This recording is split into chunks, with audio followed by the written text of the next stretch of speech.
Good evening. Oh, excuse me, good morning. Well, good morning, everybody. Mr. President, pleasure to be here. Welcome, cosmonauts and astronauts. Depending on where you're standing, you can see all three of the vehicles in our manned space program. The very small Mercury over there, the Gemini behind us, the Apollo. You might just want to take a minute to wander around here and... It is our nature to explore, to strive, to seek, to find, and not to yield. In mid-July, 2 Soviet cosmonauts and 3 American astronauts will go into orbit above the Earth and join their capsules in space. Apollo Soyouz is the mission, the name of a Greek god and the Russian promise of friendship. Our joint flight will be 2 days. And so we are joined in this mission of science. Go ahead, over. In summary, we are on schedule to meet the launch date next July, and we see no problems at this time. Everything is okay.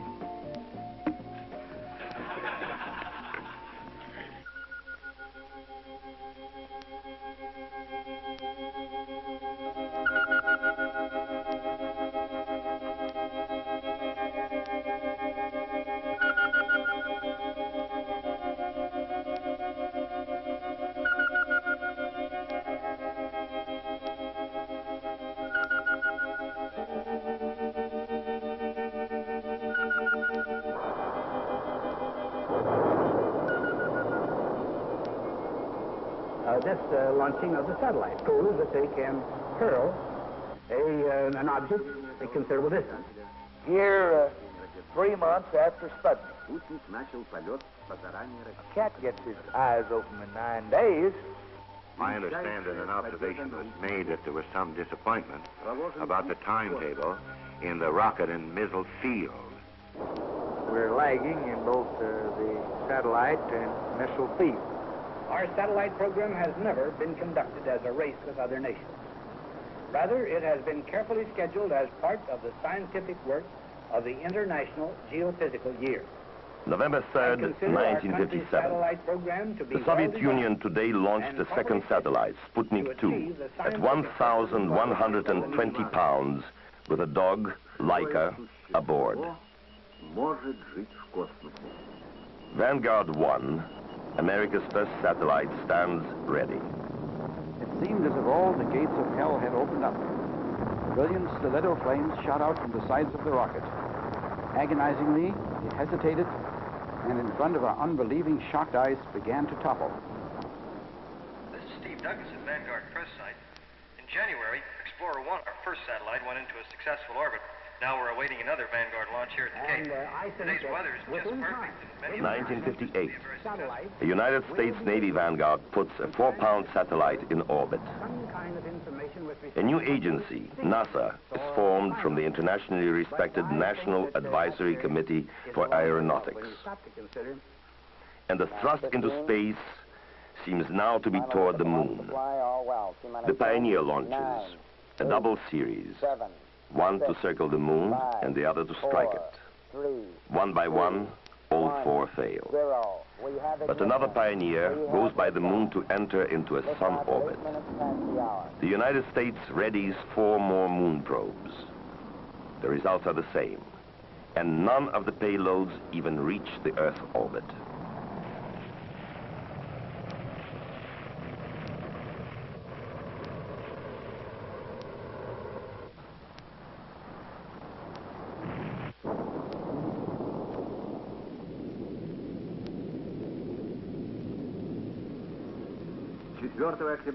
Earlier, the Soviet Union had launched Sputnik 3, a space laboratory weighing almost 3,000 pounds. Now the USSR is ready for the moon. The first attempt fails. And then, on September 12, 1959, Lunik 1 hits the moon, and Lunik 3 orbits the moon, transmitting photographs of the hidden side. 17 months later, the USSR launches the first Venus probe, Sputnik 8. It fails when its radios go dead a week out on the 3-month voyage. The Soviet Union would launch 13 Venus and Mars probes before they have a success.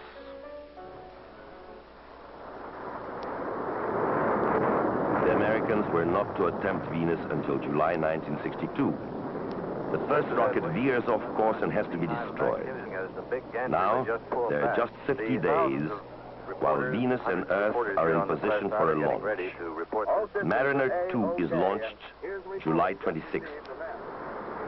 The results are extremely gratifying to the world scientific community. On August 12, 1960, a flight takes place which truly proves that man can work in space. Robert White flies to 136,500 feet, a place out of the atmosphere in near space where aircraft controls do not work and space reaction controls take over. A year later, the X-15 flies to 246,700 feet with pilot Joe Walker, and then to almost 60 miles up with Bob White.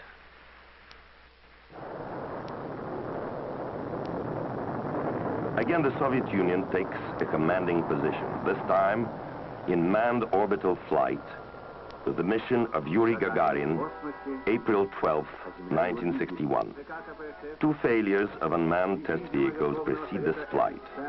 One burns up on re-entry into the atmosphere, and the other, on a signal to re-enter, instead goes into a higher orbit and is lost. The United States Project Mercury astronauts are selected, and the usual press conference introduces them. The schedule is plagued with repeated failures. 9, 8. Then Alan Shepard is launched into a ballistic arc. Again, express my congratulations to Alan Shepard. We're very proud of him, and I speak on behalf of the Vice President, who is chairman of our Space Council and who bears great responsibilities in this field, the members of the House and Senate Space Committee who are with us today, and this decoration, which has gone from the ground up here. And so I was part in between. He couldn't get any closer, and I couldn't get into him. Gus Grissom's narrow escape. He's almost lost during recovery. Get in close enough for me to get hold of the sling, and then everything was pretty good with me. Made certain that this country rode the first wave of the Industrial Revolution, the first waves of modern invention, and the first wave of nuclear power. And this generation does not intend to founder in the backwash of the coming age of space. We mean to be a part of it. We mean to lead it.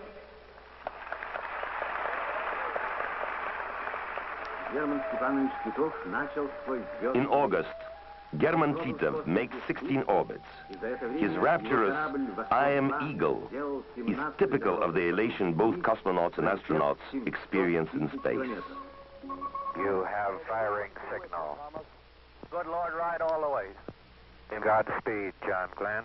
6, 5, 4. We have seen nothing like the public acclaim given to U.S. astronaut John Glenn as a result of the press, radio, and television coverage of his 3 orbits of Earth. Roger, we're programming and roll okay. Unbelievable, Lou. I've spoken to some people in the crowd, people who were here in 1927, 35 years ago, when they had that great parade for Colonel Lindbergh, and they tell me that it was nothing like this. They've got more people, more ticket takers. We are all proud to have been privileged to be part of this effort, to represent our country as we have. As our knowledge of this universe in which we live increases, may God grant us the wisdom and guidance to use it wisely. Thank you, Colonel.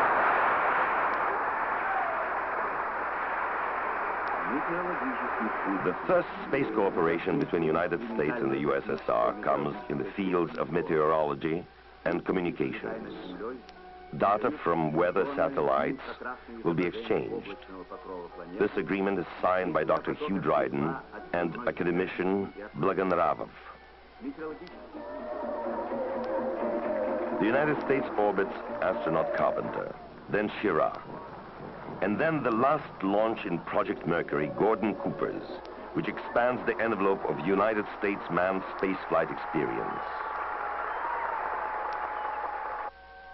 The Soviet Union is now concerned with the problems of multiple flights and rendezvous. They launched Nikolaev and then Popovich in Vostok 3 and 4. Then Bukovsky and Tereshkova in Vostok 5 and 6. Valentina Tereshkova, as she goes into orbit. This is Seagull. I feel fine and cheerful. I see the horizon. A pale blue strip. It's the Earth. How beautiful it is. Later, she is to marry cosmonaut Nikolaev and to give birth to a daughter.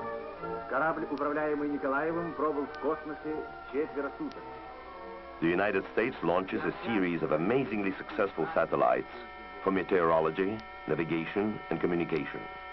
But American attention is focused in the direction of the moon. There were early failures. Then, Rangers 7, 8, and 9 returned spectacular television pictures of the moon right up to the moment of impact. Vashod 1 carries the first three-man crew into space, a pilot, an engineer, and a physician.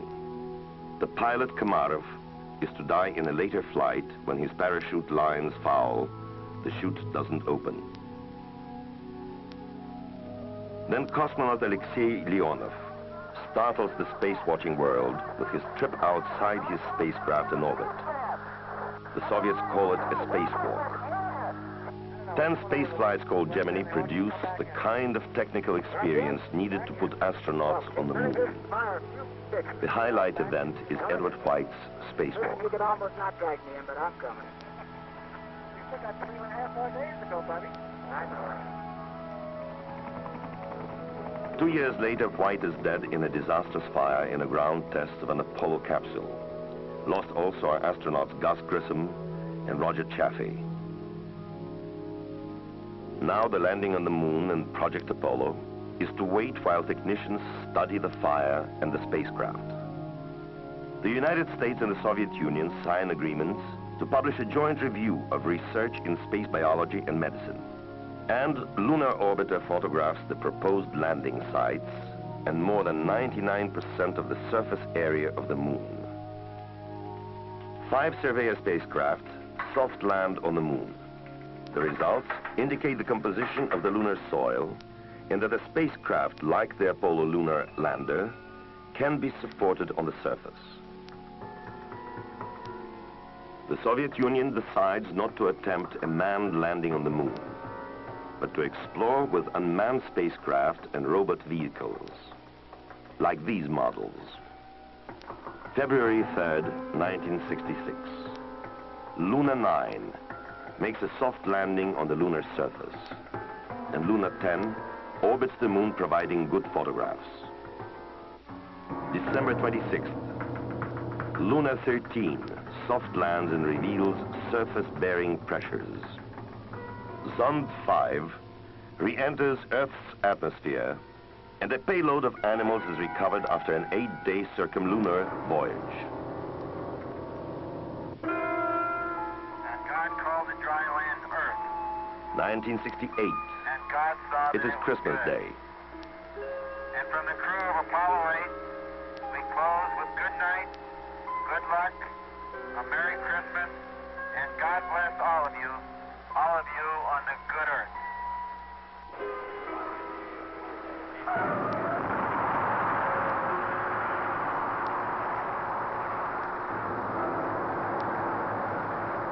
Since ancient times, since the beginning of man's ability to think, he has gazed at the heavens and dreamed that someday he would travel through space to explore the moon and planets which have eternally captivated his imagination. Today the dream has been realized. We are on the moon.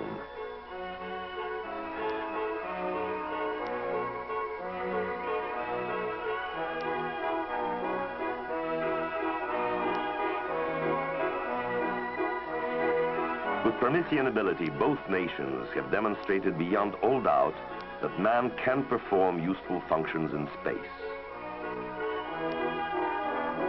Now the United States and Soviet Union agree to design compatible rendezvous and docking equipment. And then, the two nations sign an historic agreement for cooperation in the exploration of outer space.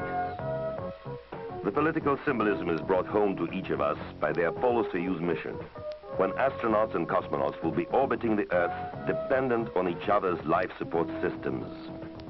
I would like to introduce to you our honored guests this evening. We've all read about the cosmonaut-astronaut team preparing for joint space exploration next July. They are with us this evening in the box level. Will you join me? And we watch these young men, these representatives of us, from two cultures, as they learn to work together.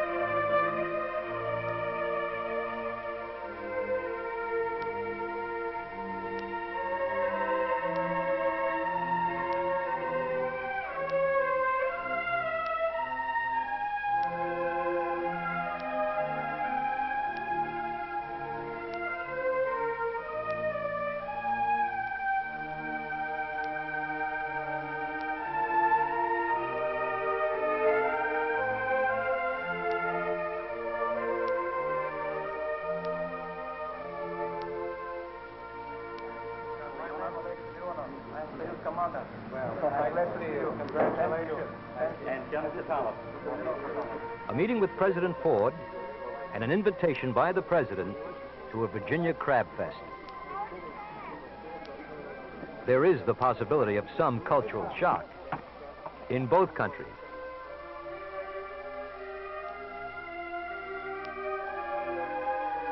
To fly with a man, you must know just what kind of a man he is.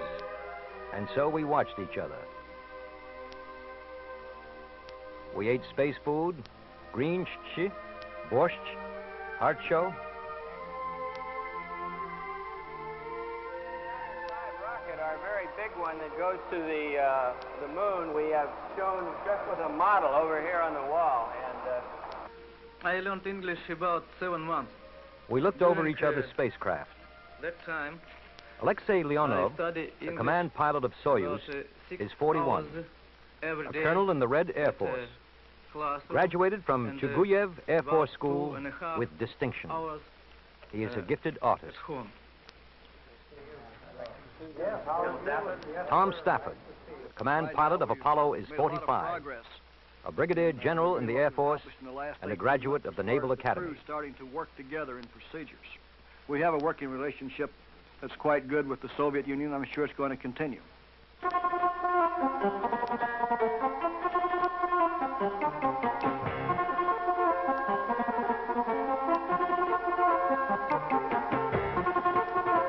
There will be 8 NASA flight controllers in Soviet mission control during the mission.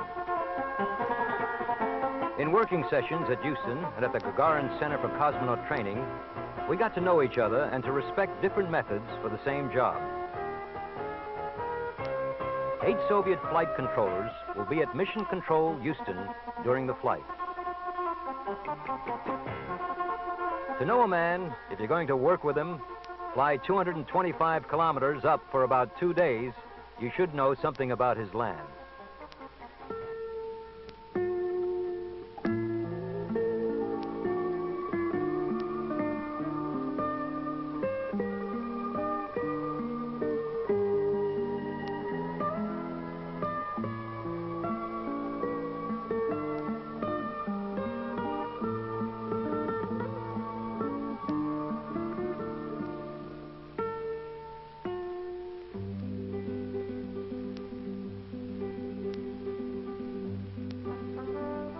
Valery Kubasov, flight engineer for Soyouz, is 40. A mechanical engineer, he flew in 1969 on Soyouz 6 for 118 hours. He's a civilian. Vance Brand, another Apollo crew member, is also a civilian. He's been a test pilot for a number of years, has a master's from UCLA and 2 bachelor degrees from Colorado. He's an aeronautical engineer.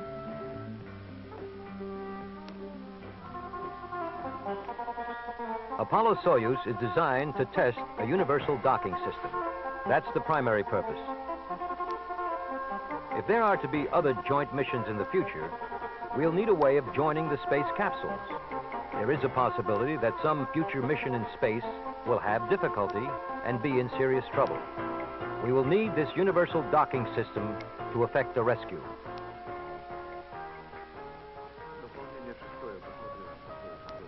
The language barrier is gradually coming down. Cosmonauts will speak English and astronauts Russian. Deke Slayton, a civilian and 51, is the third man on the Apollo crew. He flew in World War II and was one of the first 7 astronauts. It was thought that he had a minor heart problem, and in 1972, he was returned to full flight status in time to prepare for this mission. This satellite, the Applications Technology satellite, now in synchronous orbit above the equator at 22,000 miles, will be used for all Apollo Soyouz mission communications. The first phase was theoretical. It started in Houston last July. It ended in Moscow last November and December. The second phase, which is now working on all the normal operations, like the end of rendezvous, the transfer of the crews, the working of the cameras, all the training procedures, was initiated in Moscow last June. It finished in the early part of July, and now it's continuing on in Houston.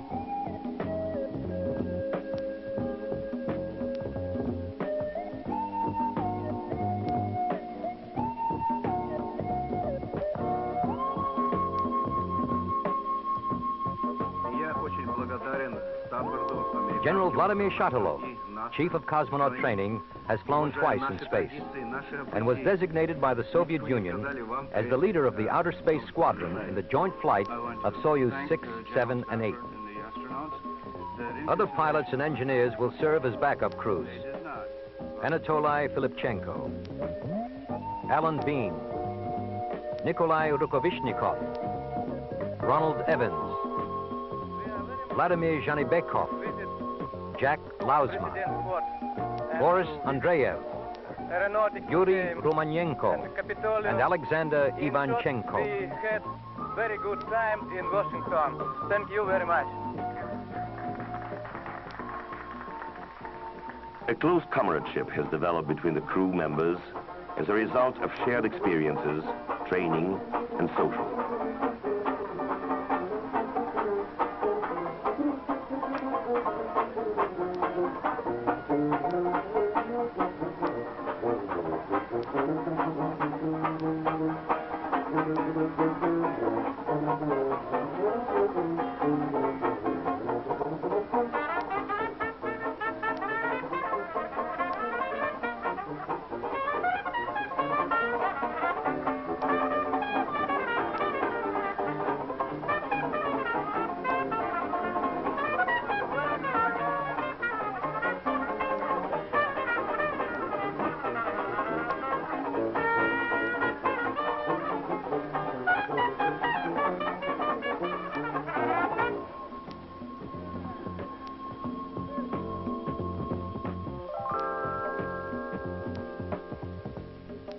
The Soviet Soyouz rocket will lift off from the Baikonur Cosmodrome in Kazakhstan at 1220 Greenwich Mean Time, July 15th.